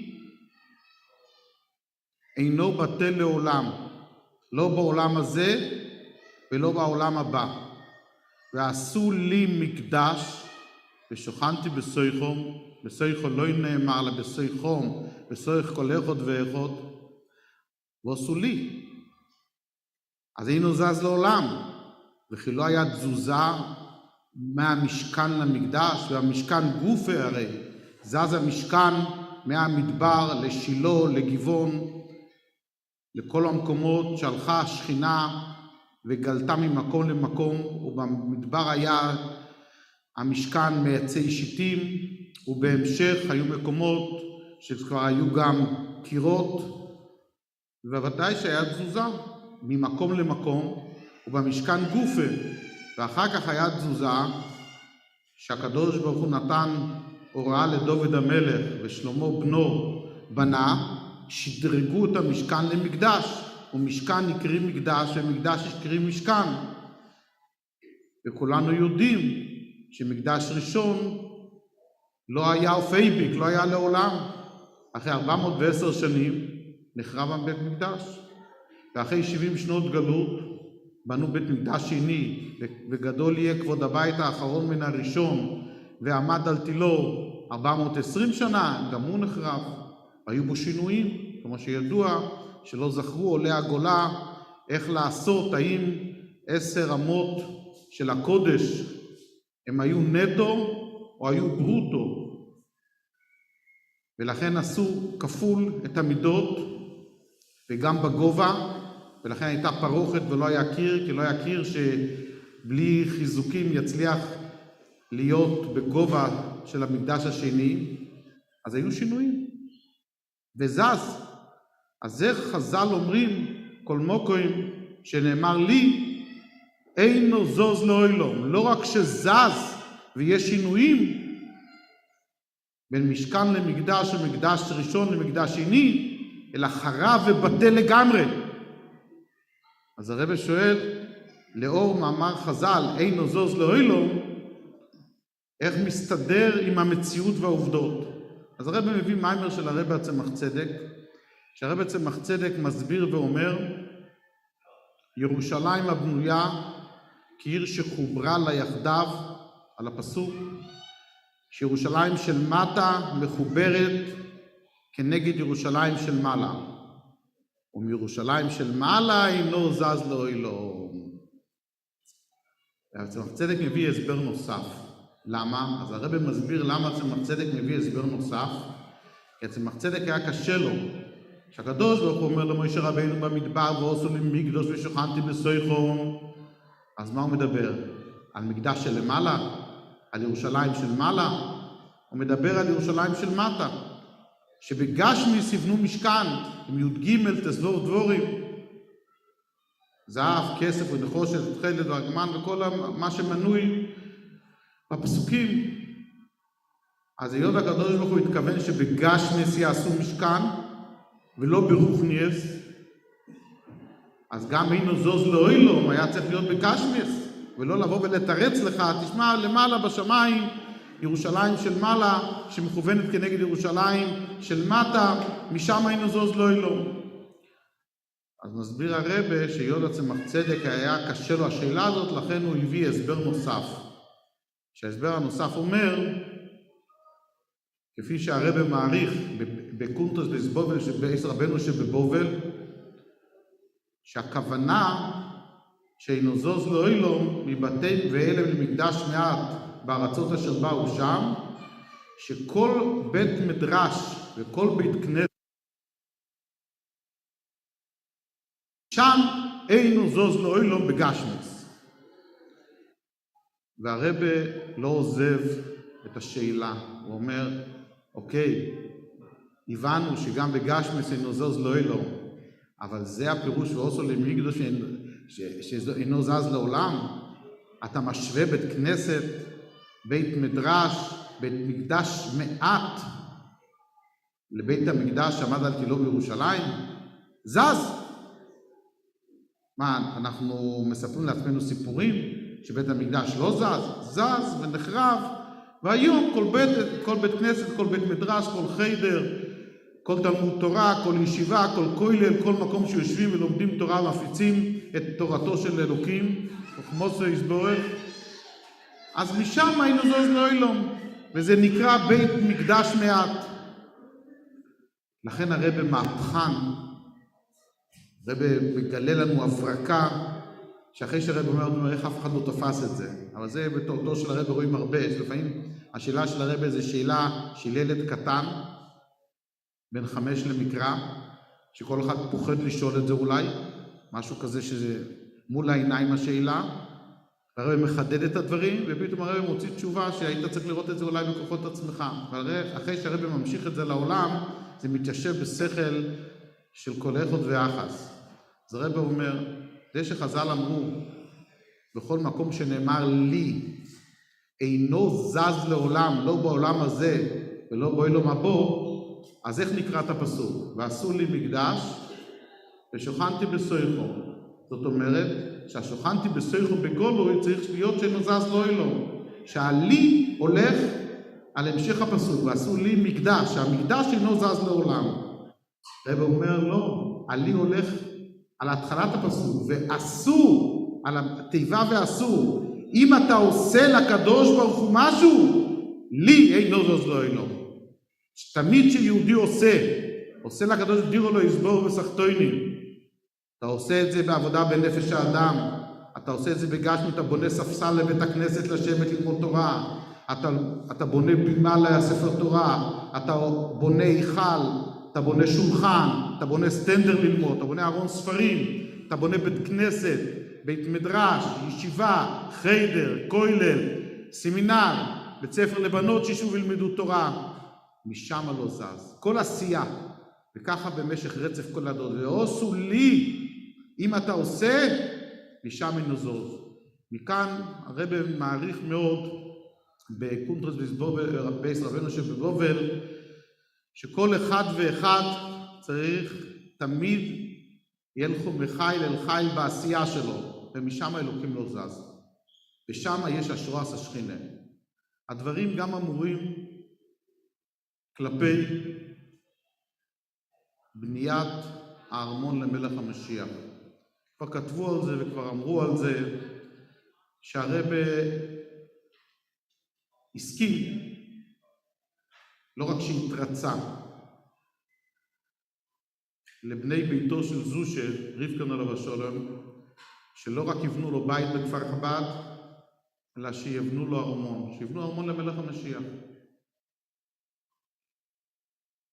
ואפשר לומר שהאמת היא, שמוכרחה להיאמר, שזו לא פעם ראשונה בהיסטוריה. שפה היה יהודי שהגיע מבוכרה לפני תקופה די ארוכה, למעלה מ100 שנים, והוא עלה לארץ ישראל, הוא היה יהודי גביר, והוא החליט לבנות בירושלים ארמון למלך המשיח. הוא פורסם, תיכנסו באתרים ותראו את הדברים. וברחוב עזרא בירושלים הוא בנה בית עם קשתות, שלטעמו זה היה אז מבנה יפה, עם רצפה מיוחדת, שהייתה שזורה כמו פאזל יפה של מקומות של מלכים של הימים ההם. הוא בנה בית ארמון למלך המשיח, מהירה יגלה, אמן כן יהי רצון. ועם הזמן, שזה עבר לרשות ציבורית, אז במשך השנים שחב"ד חיפש מקום לבית חנה, שהרב טובי בלוי ייסד את המוסד, אז בעירייה ראו שזה רק טבעי לתת לחב"ד לשכן את הבית ספר הזה בבית שבנו בשביל ארמון למלך המשיח. ככה זה היה שנים די רבות. ללמדך שזה לא דבר פסול, חס ושלום. מי שחושב בעיניים שלו שזה משוגייס, איזה משהו פנטזיה, דבר בריא. קודם כל, לא שמשיח צריך את הבית, באמת. משיח פה לא מדובר בטיפוס כזה שמחפש חלילה כבוד ושררה. אבל יש מציאות כזאת, שיהודי פשוט, שהגיע מבוכרה והיה לו כסף, מה הוא עשה עם הכסף? הוא הרבה אמונה צרופה וטהורה, שהנה יש בית גשמי שמחכה כבר למשיח, זה עורר את האמונה של הנמיימי באמונה שלנו והביא עשה משיח. ואחק אלוהי בכל יום שיובוי. אז רק למען הטעם הזה, שזה יעורר, ושיהיה בית וארמון למלך המשיח, וכל העולם כולו ידע מזה ויראה, ויבואו לבקר, ויראו, זה עצמו יגביר את האמונה, ובזכות האמונה אנחנו נגאל בעזרת השם. האמונה הצרופה הזאת, המקור שלה קודם כל ברמב"ם, בנימיימים, ועליו שכתבו גדולי תורה, שמחפשים עדיין את המקור של הרמב"ם, של החק אלוהי בכל יום שיבואי, שמאמינים שמשיח יבוא אי פעם, יש מקור בתורה ובפסוקים, ובנביאים מלאים מזה, אבל שהחק אלוהי בכל יום שיבואי, הרמב"ם המקור לזה. ואם מי לנו גדול מרבינו מיישה בן מימון הספרדי, שאת מימיו אנו שותים, והוא הבסיס של כל ההלכה, הפסוקה, שבכל התורה כולה. אז עצם הדבר הזה, אני בטוח, כמו כולכם, שלא אי בניית הארמון חלילה מעכבת את ביאת המשיח. הראיה, כשהרבי הסכים שיבנו את הארמון, הרי הרבי גם הבין שלא בונים בניין, כמו שאומרים במוצאי שבס, העולם הכללי אומר במוצאי שבס, על איש חסיד היה שבלילה אחד ירדו מלאכים ועזרו לו בבנייה של הארמון, לפי בניין הבנאים, שאליהו הנביא שם התערב. זאת אומרת שמשיח, אנחנו מצפה לו בכל יום שיבוא right now מיד. ובינתיים מתעסקים גם בבנייה של הארמון. לא זה שמעכב, אבל זה ברור שזה גורם להתעוררות גדולה אצל כל יחיד ויחיד ואצל כלל ישראל. אמונה ותקווה וביטחון וציפייה ותפילה שהנה זה בו. זה מילא רכש דבר טוב לחסיד היהודי התמים הזה, זושה ובני ביתו, עם הרעיון והיוזמה לעשות, ועושו לי מקדוש, עצם הדבר שעושים, אז זה מילא אינו זוז לאוילו.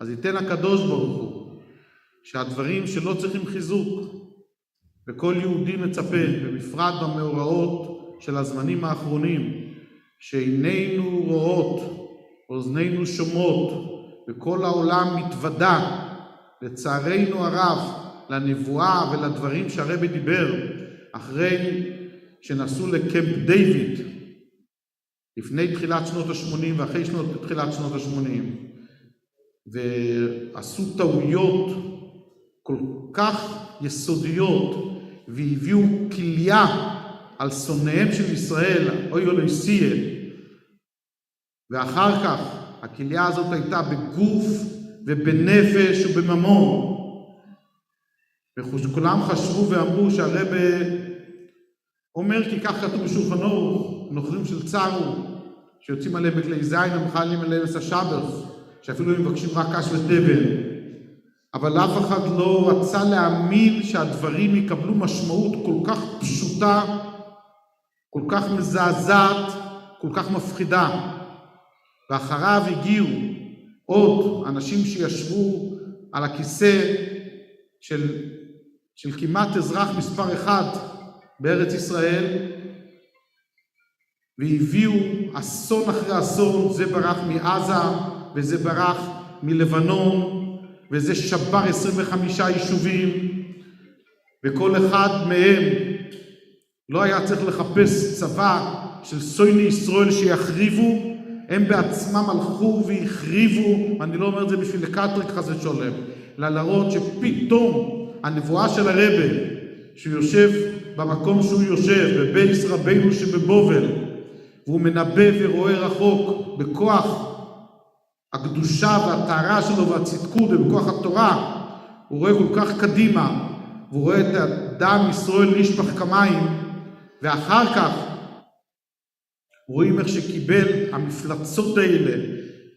מה שהם עשו, ואיך שזה מקבל תעודה, ואתה לא יכול לברוח, וכולם אומרים, לובביץ' הרבי צדק, ככה הוא צדק במיהו יהודי, שהביאו קונטיינרים שלמים, מטוסים שלמים, של מאות אלפי גויים, עם כל מיני תירוצים והסברים לארץ ישראל, ומי שהצליחו להפוך אותו ליהודי, יכול להפוך בדיעבד, ועוד מסתובבים כל כך הרבה גויים שמתמים את הארץ, ומתמים את בני ישראל ואת בנות ישראל, וכולם רואים שהרבי צדק במיהו יהודי, והרבי צדק בשטוחים, והרבי צודק בזה, לא שהוא רק צדק לשון עבר.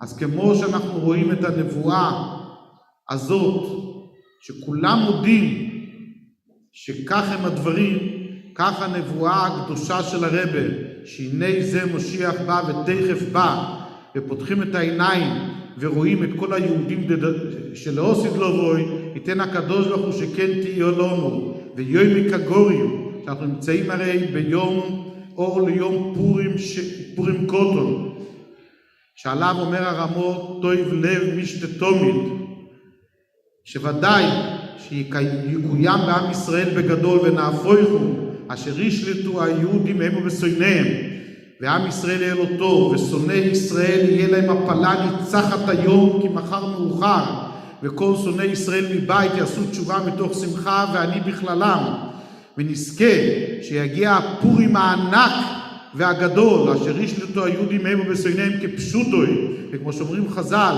שלא עושית לו בוי, כל המועדים בטילים חוץ מחנוכה ופורים, וכמו שמובא בחסידס, מה שמובא בשם עמיתא לרבי, שחס ושלום לומר שכל המועדים בטילים כפשוטוי, וכי פסח יתבטל ונאכל חמץ חלילה, וכי שבועס יתבטל, וכי נאכל ביום הכיפורים יתבטל, לא נתקע בשופר בראש השונה, חס ושלום. אלא הפירוש הוא שיתבטל שיהיה בוטל ברוב, שרגה בתיאר המייני, שהאור הגדול של הגאולה יזרח כל כך הרבה, שכל יום של יום טוב הוא יהיה בטל באור של משיח, חוץ מחנוכה ופורים, יום טף דרבנון, מסתובב גם יוצא קיסלב, שזה בדרבנון הרי הם יאירו ויקבלו משמעות ולא יהיו בטלים גם באור של הגאולה האמיתיס והשלמה.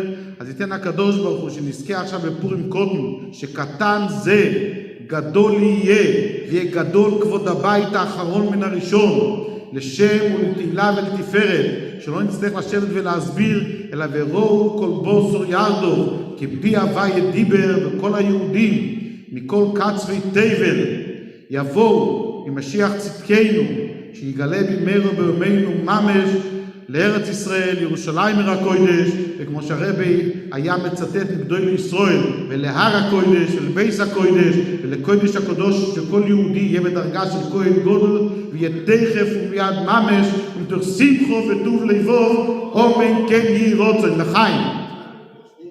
אפשר אולי לבקש, מאחר שאתה הכרזת, אז אדוננו, אז שתכריז גם עכשיו. אני אגיד את זה באנגלית רגע? בסדר, זה בסדר. לא. I would like to ask Rabbi Dobruskin that the same way that he was the one that announced והכריז יחי אדוננו מורנו ורבינו, he should say also now. אכן שהתפילה שלנו וההכרזה והציפייה והתנועה האחרונה שראו כל בוסר בתשנ"ב ונ"ג ונ"ד לפני הרבי, שיקוים תכף בני בשר של יחי אדוננו מורנו ורבינו מלך המשיח לעולם ועד תכף ומיד ממש.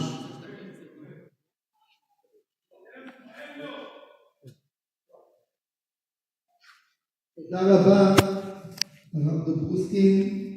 יש עיתון שהוא... אוקיי, אז מיכאל ננגן עוד איזה ניגון.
אני לא שומע אותך. לא שומע אותך. עוד כמה. אוקיי. אז in the meanwhile, I want to mention one thing. We are now in Chodesh Adar. As we learn in our Malchut of the Tumah, is the key, the richness, the spiritual and physical richness that already exists by every Jew. The Simcha is the key. לפרוץ את הגבולות, to break all of the walls and the limits, and to see the real richness that we have already. So, in Me'am Lo'ez, about השירה העשירית, it brings the words of the Shla Kadosh, that he says, what's the difference between the 10th Shira, השירה העשירית, and all of the other Shirot that were before. And it says there that always in all of the Shirot that were, first the Jewish people waited for the miracle to happen, and then they sang and thanked Hashem. But the 10th Shira, השירה העשירית, it's called Shir Hadash in a masculine way, because never was said the thanks and the singing like the Shira Asirit, that they will hear from what the prophet is saying, ישמעו ממה שהנביא אומר, and יקיימו before it happens. And this is one of the things by us that you see that hundreds of thousands of people are standing and like children standing and singing Yehi Adonenu, Morenu, వర్בינו. It's people that some of them are scientists or even big business people that no one can play games with them, but they are standing like emunat mima and singing Yehi Adonenu. The whole world saw Gimel Betamuz. They don't pay attention to no Gimel et Tamuz and nothing, and they stand and sing Yehi Adonenu, Morenu, వర్בינו, Melech המשיח לעולם ועד. It's exactly what the Shla Kadosh says, that the Shira Asirit will be the singing that will be sang before you see the miracle. So the same thing is here with the Armon. We have to get ourselves to a point that we know that now already it's finished. Now the same as we heard about the story that Rabbi Bulton said, that when the parents changed their attitude to their son, and that they looked at him as a tzaddik, as a boy that is only good, suddenly from above came a big storm, a big wind, and brought him back home with a big tshuva. The same thing is here, that when we will see that it's actual, it's practical, that the Armon will be, so all of the things that are standing on our way, that standing and stopping us till now to build the Armon for the Rebbe, they will be cancelled and wiped off, and we will see immediately how the Armon will be built, and the Rebbe will honor us to come and to be in this Armon. There is only one thing I want to add. I saw a special letter from the Rebbe. The Rebbe says that, I'm just saying the translation, that finally they will find a way and an advice and a thought that the things will be moved, שיזוזו העניינים, the things of building, of the area of building from its place. And the Rebbe says, Ad Mosai, till when will be a situation? And look what the Rebbe says. An apartment of Rabbi Dover Sheychye Chen was a big chassid of the Rebbe in Kfar Chabad. His name was Dover Chen. So the Rebbe says that it looks to me, this is what the Rebbe says, Kimdumani, 2 years and over than 2 years to build his apartment. And the whole place of houses and buildings of Kiryat Yismach Moshe was built in half a year. So the Rebbe says, you know, a big chassid, a chassid that the whole world is standing on his chassidut and Torah and mivtzaim and working and learning everything. It took over 2 years, and the whole place with hundreds of buildings took only half a year. The same thing is with the Rebbe. We should see there is no one that deserves this building like the Rebbe. And we should give the Rebbe a little bit of what he deserves. So now we are seeing a video.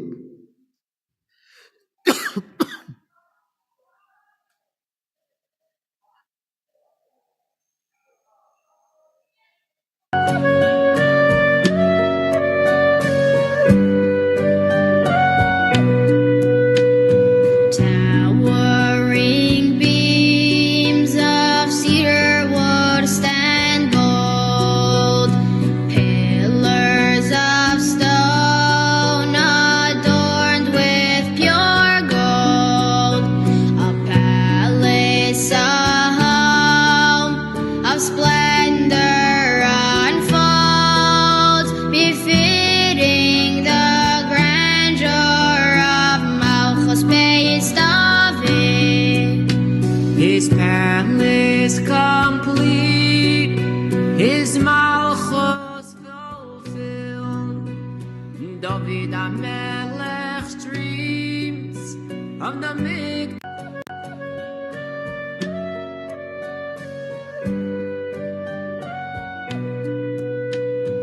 Towering beams of cedar wood stand bold, pillars of stone adorned with pure gold, a palace, a home of splendor unfolds, befitting the grandeur of Malchus Beis David. His palace complete, his malchus fulfilled. David HaMelech's dreams of the Mikdash he'll build. For how can I sit in my Beis HaRazim while the Arayin Hashem dwells in the house of curtains? For when the Malachos of Beis David is established and secure, the kingdom of Melech Malchei HaMelechim manifests in the world. The Beis HaMikdash, Hashem's glory revealed for all to see. With every bolt, with every beam, as this palace unfurls, I envision the Beis HaMikdash lighting up the world. The kingdom of David HaMelech heralds the dawn of the Geula we have all been waiting for.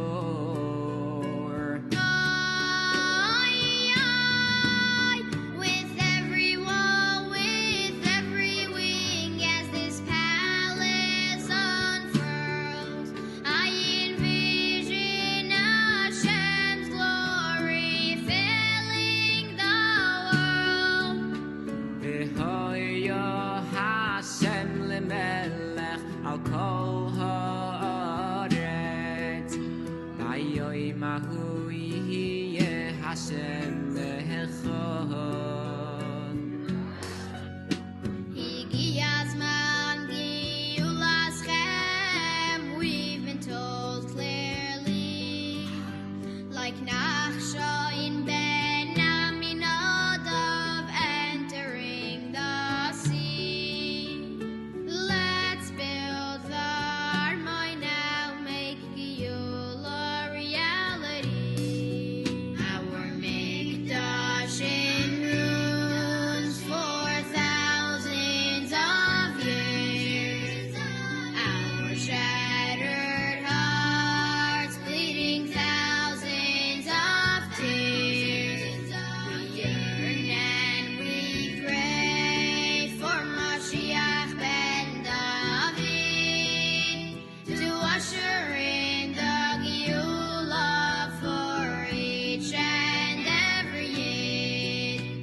But are we prepared to grant him the throne with our hearts and our minds, with excitement and hope, with a physical structure befitting a king? Can building a Mashiach's Armon the Geula bring? For when the Malachos of Beis David is established and secure, the kingdom of Melech Malchei Amlachim manifests in the world. The Beis Hamikdash now can be revealed for all to see. With every bolt, with every beam, as this palace unfurls, I envision the Beis Hamikdash lighting up the world. The kingdom of the Mashiach ben David heralds the dawn of the Geula we have all been waiting for. With every wall, with every wing, as this palace unfurls, I envision Hashem's glory filling the world. V'hoya Hashem lemelech al kol haaretz, bayoyim hahu yihye Hashem echad. Higi azman giulaschem, we've been told clearly, like Nachshoin ben Aminadav entering the sea. Let's build the Armon now, make Geula reality. Come build the Armon now, make Geula reality.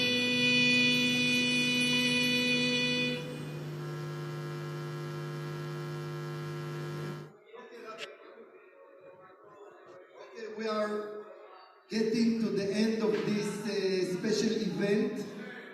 So I would like to call Rabbi Bolton to share with us something for Messiah of the Rebbe, and we will end with the Nigun.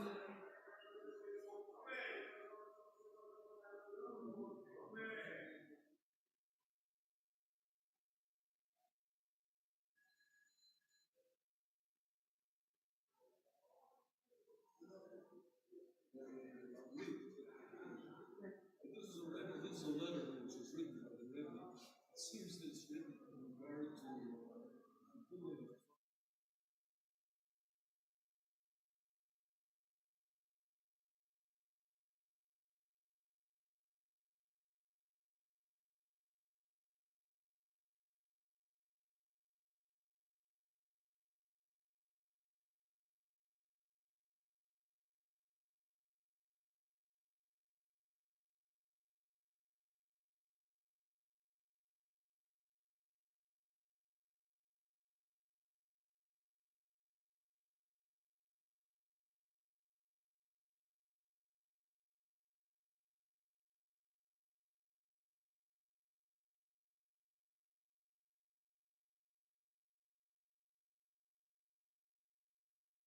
in Tet. This is a letter of Chaf Shint of Chaf Aleph. It seems that they were starting to build something and they put down a cornerstone and they didn't increase. So the Rebbe wrote like this.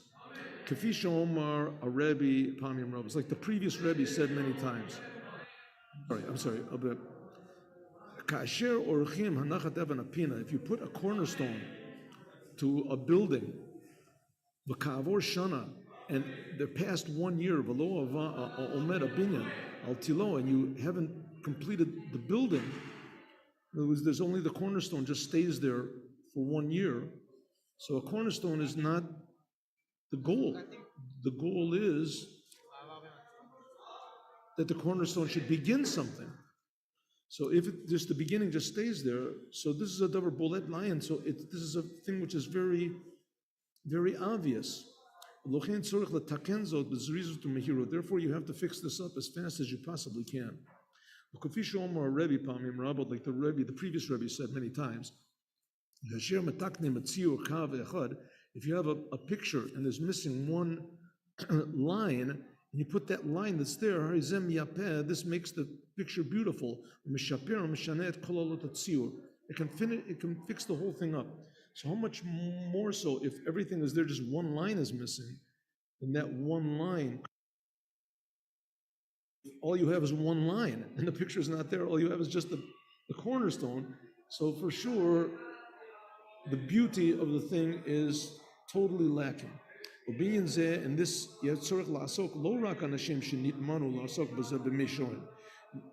this should be a concern, not just of the people who were appointed to build this building. Everyone living in Kfar Chabad should be interested in making more than just cornerstones. Since everyone is a shliach of the Rebbe, Miyasar Kfar. The Kfar Chabad was founded by the previous Lubavitcher Rebbe in 1949. By 49 it was founded.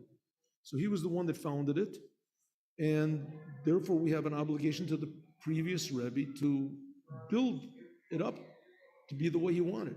Kamokin similarly is spiritual things. It's not just regarding to the Rav of the place, but it should be, or the Vada Ruchni, the spiritual board in Kfar Chabad. They certainly have to work at improving things spiritually. How much more so, for sure. But every single one of the Kfar Chabad should take it into his hands that if there's something that needs to be completed, it should be brought to everyone's attention, and everyone should work on it to do it. Beginning, for instance, building a Beit Knesset, a place of learning, Beit HaMidrash, or a Beit Tevila, or a mikveh, the Kein Kolam Mostot, and also the institutions, the Talmud Torah, Beit Rivka, Beit Sefer LaMalacha, Shiu B'Tachlit HaShlemo, Kefi Ratzon Shel Rebbe, according to what the Rebbe wants. Everyone who sees them should know and say that this is an institution of the Rebbe and that we are followers of the Rebbe, and we want to make the Kfar as beautiful and as built as possible. And I think that this also relates to the Even Apina with the Armon. The Rebbe said that he would like it to be built, and it's our job that we should also like it. Thank you, Rabbi Lud. Oh, okay. Okay, we will end with something happy.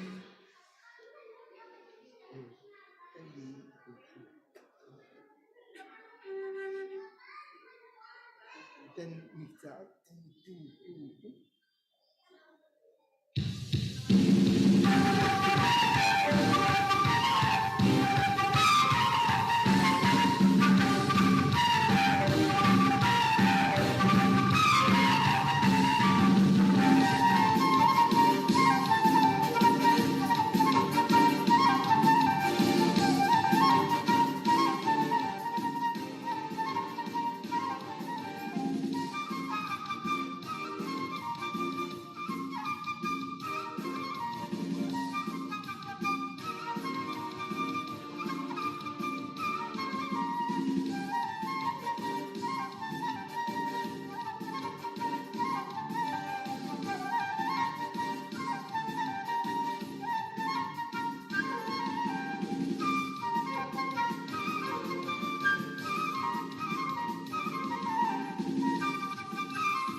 בעזרת השם ייבנה הארמון, שיבנה בית המקדש, ושספר ספר תיוחד בה, וכל הדברים האלה קשורים אחד זה בזה. יחי אדוננו מורנו ורבינו מלך המשיח לעולם ועד.